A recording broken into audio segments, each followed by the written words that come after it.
My name is Alexander Monroe, and the moment my wife, Celeste, stepped through the front door, I could tell something was wrong. The faint scent of perfume that usually clung to her after a weekend trip was replaced by a tension that I couldn't quite name. She dropped her bags by the hallway and froze, staring at something I hadn't noticed until then. It was a bright, bold for sale sign planted firmly on the front lawn of our suburban home.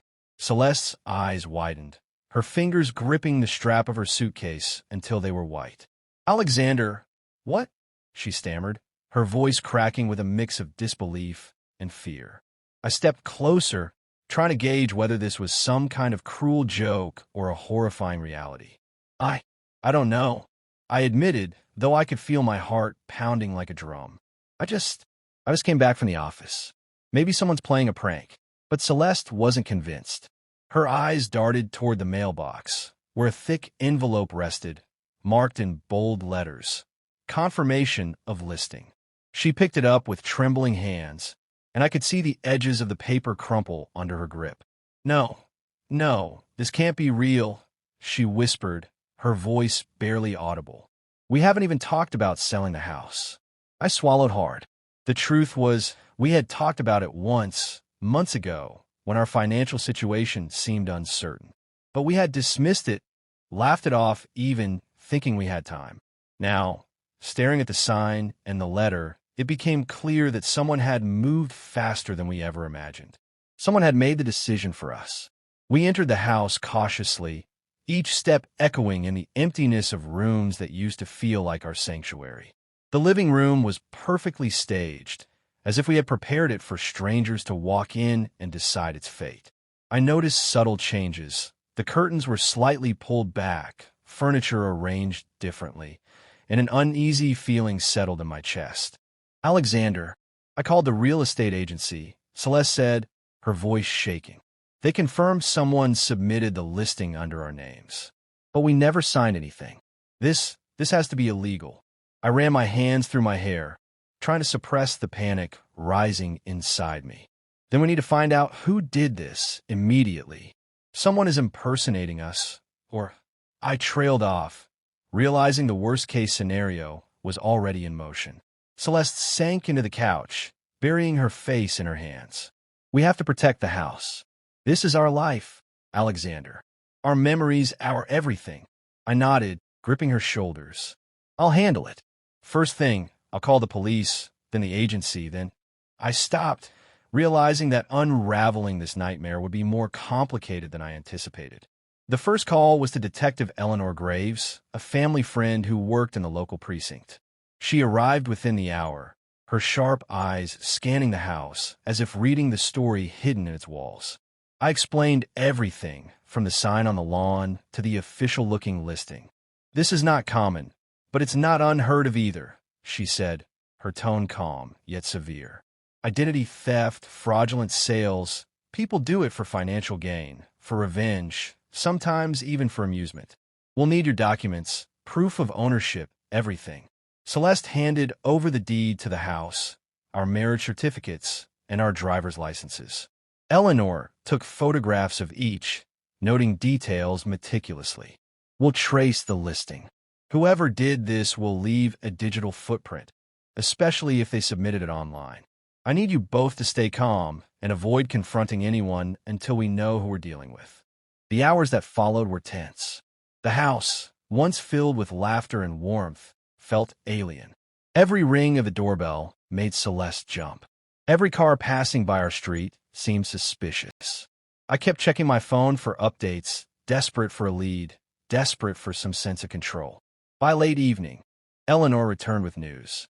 "The listing was submitted from a local computer shop," she explained.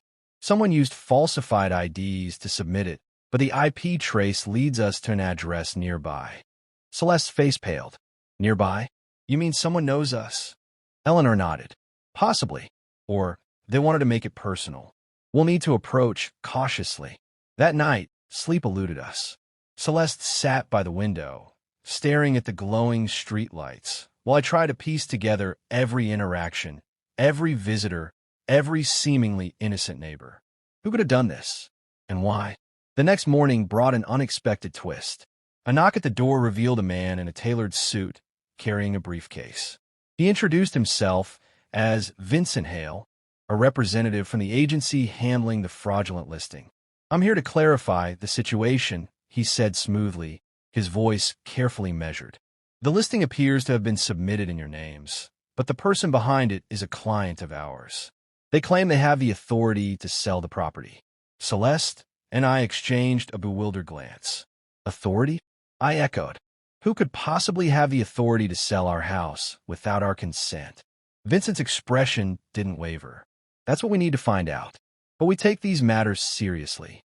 Legal action can be initiated, and the listing will be temporarily suspended while the investigation proceeds." Despite his reassurances, a shadow of doubt lingered. Vincent seemed too calm, too polished, and that unnerving composure made me question if we were already a step behind. Days passed, each bringing new complications. The house received inquiries from potential buyers, some polite, others aggressive. Our neighbors whispered, some in sympathy, others with barely concealed curiosity. Social media posts surfaced, claiming the house was on the market, complete with photos we had never approved. Through it all, Celeste and I grew closer, our shared anxiety strengthening the bond we sometimes took for granted. We strategized, planned, and even rehearsed what to say if someone showed up at the door with bad intentions. One evening, while reviewing the IP data Eleanor had provided, I noticed a pattern. Several digital breadcrumbs led to a local internet cafe, but one stood out, a recurring user named Damien Rourke. Research revealed Damien was known for minor scams and identity frauds, but nothing on this scale. Could this be a small-time criminal gone ambitious? Or something far more personal? The following day, Eleanor arranged for surveillance of Damien's known locations. We watched from a distance, the tension almost unbearable. Hours passed before Damien appeared, casual and unsuspecting, his eyes scanning the street as if searching for something. Celeste leaned against me, whispering, "Do you think he knows we're onto him?" I shook my head. "We have to let the police handle this. Any misstep could trigger him to act." The police apprehended Damien near the cafe, and the interrogation revealed a shocking truth. Damien wasn't acting alone. A network of people had targeted us, meticulously planning the sale of our home without our knowledge. Motive? Revenge.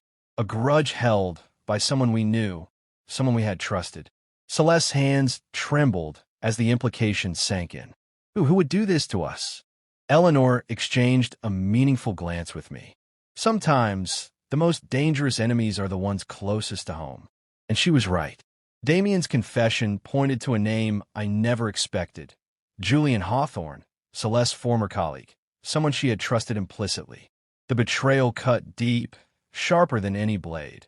And for days, the reality of it consumed us. Our lives had been invaded, our home violated, and our sense of safety shattered.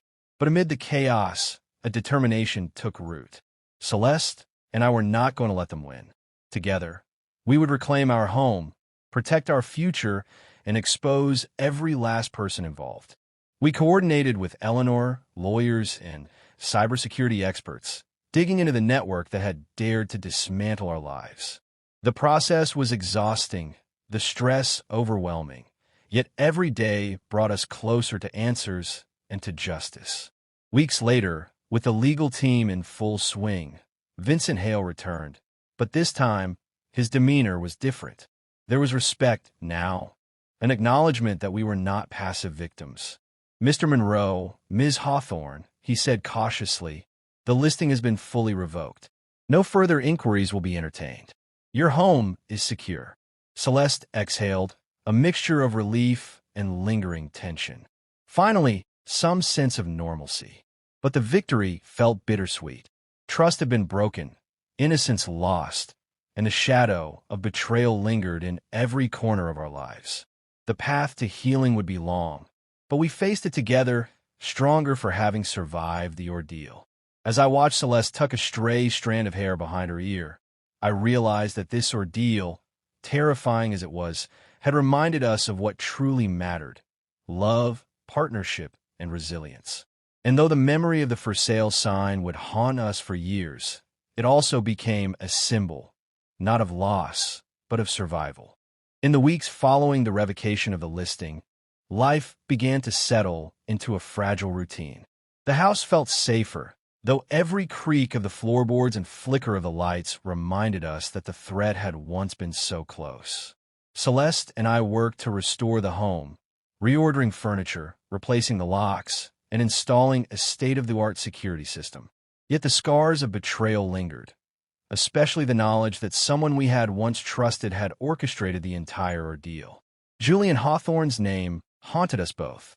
He had been close to Celeste for years at her firm, always charming, persuasive, and seemingly loyal.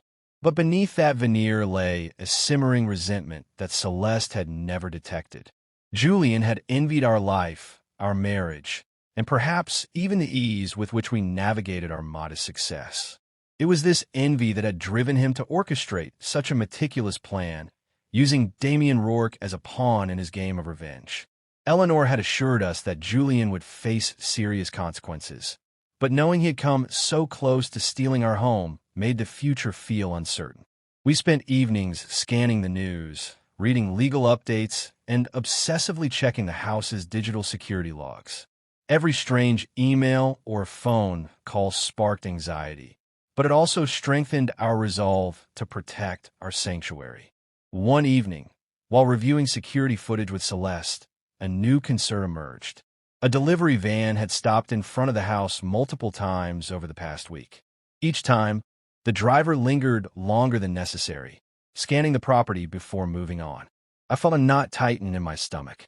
"Celeste, this isn't over," I muttered, more to myself than to her. She looked up from a monitor, her eyes filled with worry. "You think Julian's still involved?" "I don't know," I admitted, "but someone is watching us, and we need to find out who." We reached out to Eleanor immediately, who reassured us that surveillance had increased around the neighborhood. Still, she suggested that we remain cautious and avoid confronting anyone directly. "The moment they realize we're aware, things could escalate," she warned. Despite the tension, life had to continue. Celeste returned to her work, though now with an undercurrent of caution. Every colleague interaction felt weighted, every handshake suspicious. Even in our quiet moments at home, the anxiety lingered, like a shadow we couldn't shake. One Saturday morning, as I watered the front garden, a car slowed near the curb. A tall man with dark hair and sharp features stepped out. His demeanor was casual, but there was a cold precision in his movements. He walked toward me with the kind of confidence that immediately set off alarms. "Alexander Monroe?" he asked, his voice smooth but firm. "Yes, that's me," I replied cautiously, putting down the watering can. "Can I help you?" The man produced a badge. "FBI, sir. My name is Daniel Whitman. We've been investigating the network responsible for fraudulent real estate listings across the city. Your case came up, and we need your cooperation to bring down the rest of the network." Celeste emerged from the house, her brow furrowed. "Are you saying this is bigger than Julian?" she asked, incredulity in her voice. Daniel nodded. "Julian is just one part of a much larger operation. They use stolen identities to manipulate property sales, launder money, and create leverage over victims. Your home was one target among many." I felt a mixture of fear and determination. "What do you need from us?" "Access to all digital records, emails, phone logs, and any correspondence with Julian or Damian. We'll also need statements from both of you detailing every interaction that might be relevant." Celeste and I exchanged a glance. It was daunting, but it also offered a chance to reclaim our lives completely. "We'll cooperate fully," I said. "Do whatever it takes to stop them." Over the next several weeks, our lives became entwined with federal investigators, legal teams, and cybersecurity experts. We shared every detail, revisited old correspondences, and combed through memories to uncover any possible clue. The process was grueling, emotional, and exhausting, but it was also empowering. For the first time since the ordeal began, we felt like we were taking back control. During one of the review sessions, Celeste uncovered something chilling. Damian Rourke had been sending messages to another unknown party. discussing the timing of the listing and the expected reactions. The messages were vague, but hinted at a broader conspiracy, one that might extend beyond Julian's personal vendetta. "Alexander, this isn't just about us," she said, her voice trembling. "They're organized. They've done this before, and they'll do it again if we don't stop them." I put my hand on hers. "Then we'll make sure they don't get the chance. We're not going to be victims anymore." The months of investigation culminated in a coordinated raid. The FBI moved swiftly, arresting several individuals linked to the network, including financial brokers, tech experts, and intermediaries. Julian Hawthorne was among them, his arrogance finally replaced with a mixture of fear and disbelief as he was taken into custody. Despite the relief, Celeste and I realized that life could never return entirely to the way it had been. The ordeal had altered our perception of trust, safety, and human nature, but it also reinforced our commitment to each other and to our home.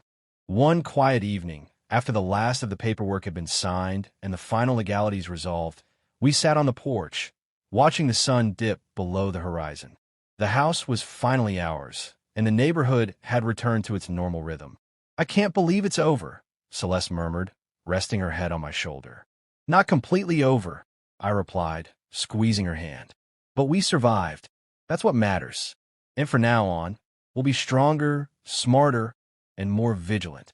As the night fell, I realized that this experience, terrifying as it had been, had also shaped us into a team capable of facing anything. Together, we had confronted betrayal, deception, and danger, and emerged unbroken. Just as I was about to suggest we call a night, a soft chime echoed from my phone. An email notification from Daniel Whitman appeared. "Case closed. Network dismantled. Victims secure." I looked at Celeste, relief washing over both of us. "It's finally done," I said, though deep down, I knew vigilance would always be part of our lives. Celeste smiled faintly. "But at least we did it together." I nodded, my eyes scanning the horizon. "Together. And we'll keep it that way. No one threatens our home, or us, without paying the price." Then, in a quiet but resolute voice, I added, almost as if announcing it to the world, "I am Alexander Monroe.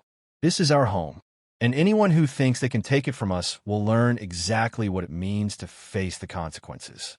It was a declaration, a promise, and a call to action. To anyone listening, anyone plotting, anyone daring to disrupt the lives of the innocent, Alexander Monroe was watching. And now we were ready.